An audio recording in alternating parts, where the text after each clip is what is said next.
کہ جب مولا امیر المومنین کا میں تھوڑا سا پس منظر میں جاؤں گا تاکہ اس شہنشاہ پہ گفتگو ہو سکے.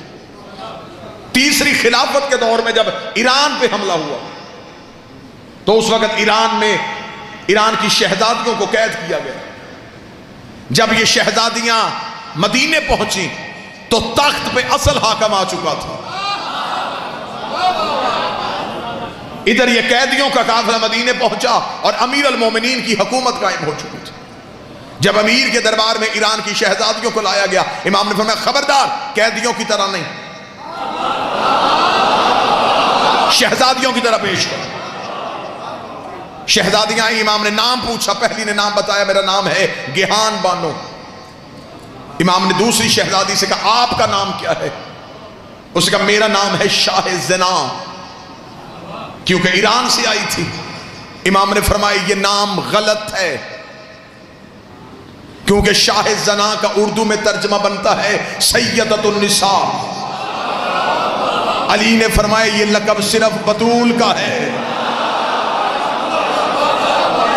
لہٰذا ہم آپ کا نام تبدیل کیے دیتے، اجازت ہے ہم آپ کا نام تبدیل کریں. اس شہزادی نے کہا اس سے زیادہ عزت والی بات کون سی ہوگی کہ میرا نام علی تبدیل کریں. اب جو چپ بیٹھے ہیں جنہیں موضوع سننے آتے ہیں، امام نام تبدیل نہیں کرنے لگے تھے، امام قسمت بھی تبدیل کرنے،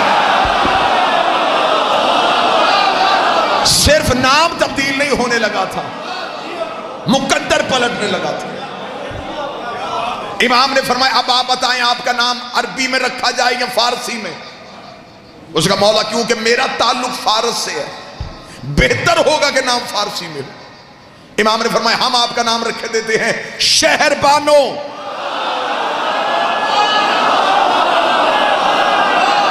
شہر بانو کا ترجمہ ہے، بانو کہتے ہیں ملکہ کو، شہر کی ملکہ، رہنے والے شہر کی نہیں، اس شہر کی ملکہ جس کا دروازہ علی ہے.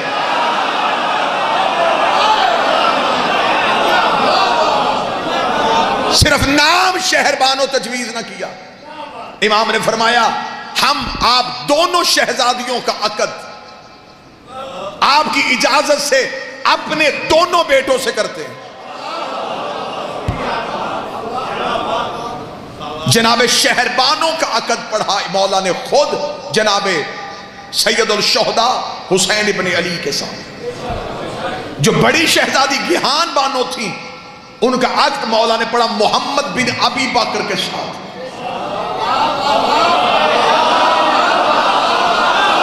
بادشاہ حسین ان ہاتھوں کو ساتھ.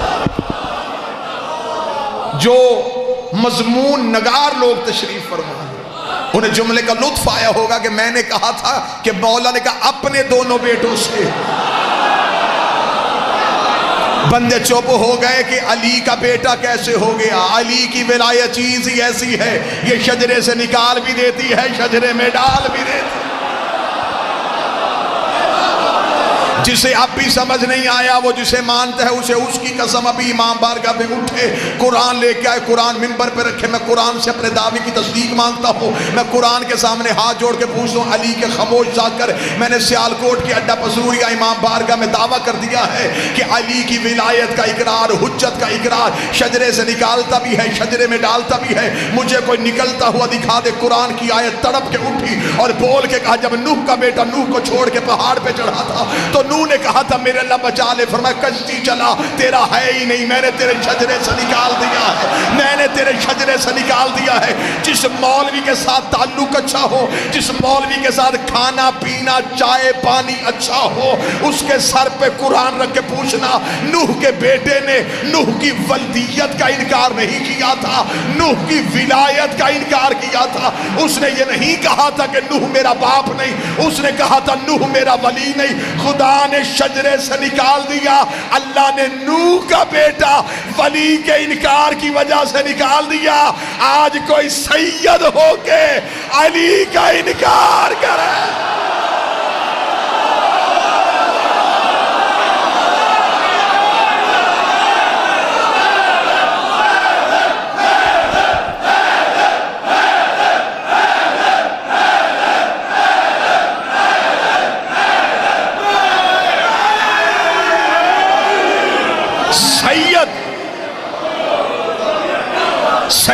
نسبت کی وجہ سے ہے۔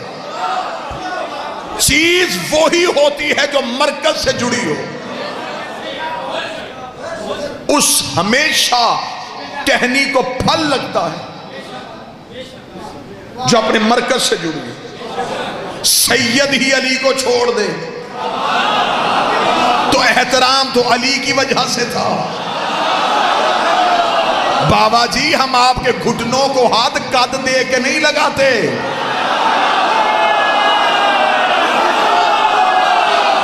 احترام کرتے ہیں نسبت کی وجہ سے۔ تو اگر آپ بھی اپنی نسبت کو بھول جائیں تو پھر تو کوئی ٹوٹی ہوئی ٹہنی ہو سکتی ہے، شجر کے ساتھ جڑی ہے۔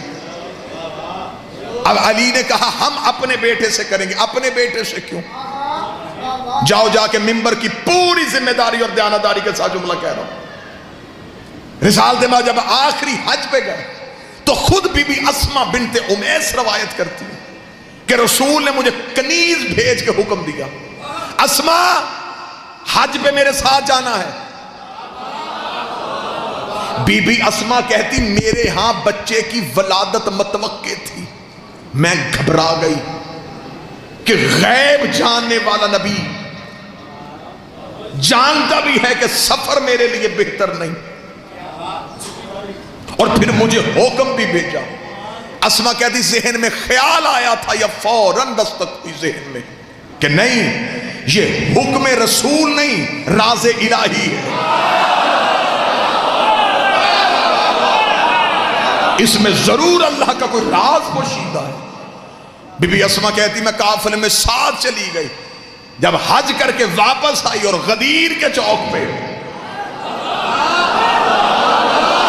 رسول نے پالانوں کا ممبر سجایا۔ بی بی اسما کہتی ہے کہ میں بھی خیمے میں بیٹھی رسول کا خطبہ سن رہی تھی۔ بی بی کہتی ہے 3.5 گھنٹے کی تقریر علی پہ ہو رہی تھی، میں اتنا علی کے فضائل میں محو ہوئی تھی کہ مجھے خبر ہی نہیں ہوئی کہ میری گود میں بچہ آ گیا ہے۔ بی بی اسما بنت امیس کہتی ہے کہ ادھر نبی کی زبان سے نکلا من کنت مولا ہو فہذا علی مولا۔ بی بی اسما کہتی میں نے گود میں دیکھا تو محمد بن ابی بکر کے چہرے پہ مسکراہٹ آ رہی تھی۔ بی بی کہتی میں گود میں لے کے جب علی کی بیعت کروانے کے لیے علی کے خیمے میں گئی تو میں نے کہا یا علی میں بچے کی بیعت کروانے کے لیے آئی ہو۔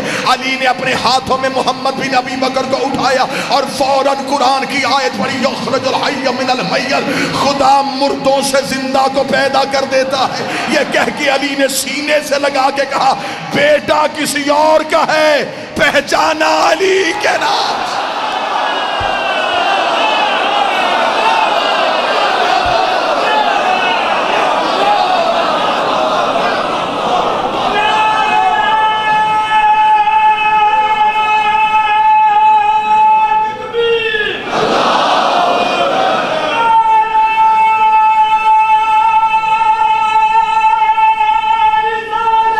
یا رسول اللہ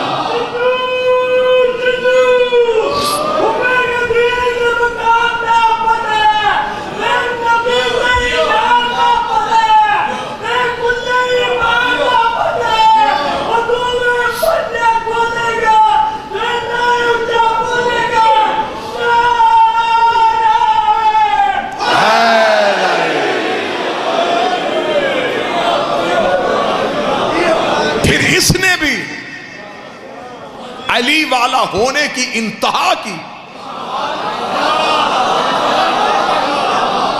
اتنی وفا کی اس نے علی کے ساتھ کہ جب جنگ جمل میں علی نے بھیجا سمجھا کے آ،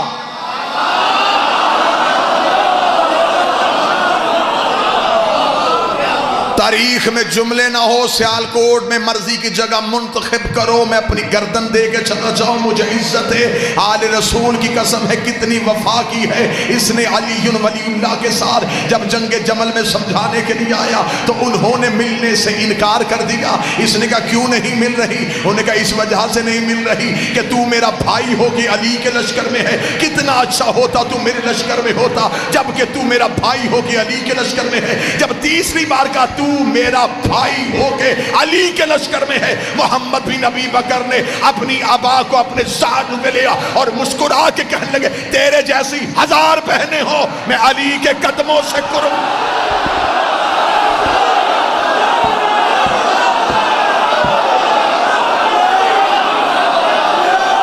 مجھے علی کی ولایت سے پیار ہے۔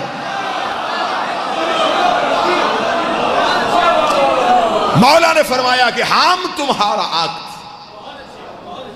موضوع یاد ہے، ایران کی شہزادیاں امیر کے دربار میں، مولا نے فرمایا شہربانوں کا عقد حسین ابن علی سے، گہان بانوں کا عقد محمد بن ابی بکر سے۔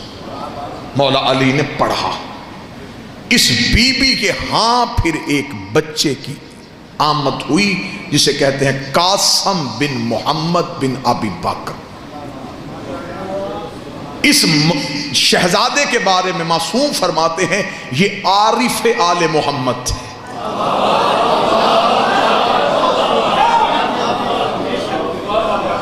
ادھر اس بی بی کے ہاں جناب قاسم دنیا میں آئے، ادھر شہربانوں کی گود میں شہزادہ علی ابن الحسین آ گئے۔ پھر آل محمد کی خدمت اس گھر کی دیکھنا، اس بی بی نے اپنا بچہ قاسم جو ہے وہ سید الساجدین کا غلام بنایا۔ یہ مولا سجاد کی دروازے پہ بیٹھتے تھے اور ڈیوٹی کیا کرتے تھے سننا، یہ آنے والے مہمانوں کو پانی پلاتے تھے۔ مولا سجاد ان سے محبت کرتے تھے۔ ایک دن مولا سجاد نے انہیں کہا قاسم ماں آپ کی بھی عجم سے ہے، ماں میری بھی عجم سے ہے، لیکن زندگی میں تو نے کبھی مجھ سے اس معاملے میں برابری نہیں کی کہ آپ کی والدہ بھی عجم سے، میری والدہ بھی عجم سے۔ قاسم نے قدموں پہ ہاتھ رکھ کے کہا بادشاہ کیا یہ فرق کافی نہیں، میرا باپ فرش کا ہے تیرا باپ عرش کا۔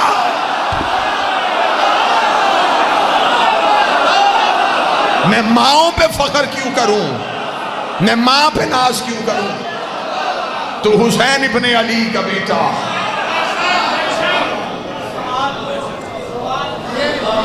ہم آپ کے غلام ہیں میرے مالک۔ امام نے فرمایا تمہاری خدمت اور تمہاری نوکری اور تمہاری مودت کی وجہ سے ہم چاہتے ہیں کہ ہم اپنے فرزند محمد باقر کا عقد تمہاری شہزادی فروہ سے کریں۔ سرکار باقر العلوم کا عقد جناب فروہ سے ہوا، پھر اس شہزادی کی گود میں جعفر صادق کے جیسا پھول۔ تو بات سمجھ میں آ رہی ہے؟ پیر ہونے بھی ایسے چاہیے بندہ ماؤں کے شجرے بھی پڑھے تو شرمندگی نہ ہو۔ ہمیں رہبروں پہ ناز ہے، ہمیں مرشدوں پہ ناز ہے۔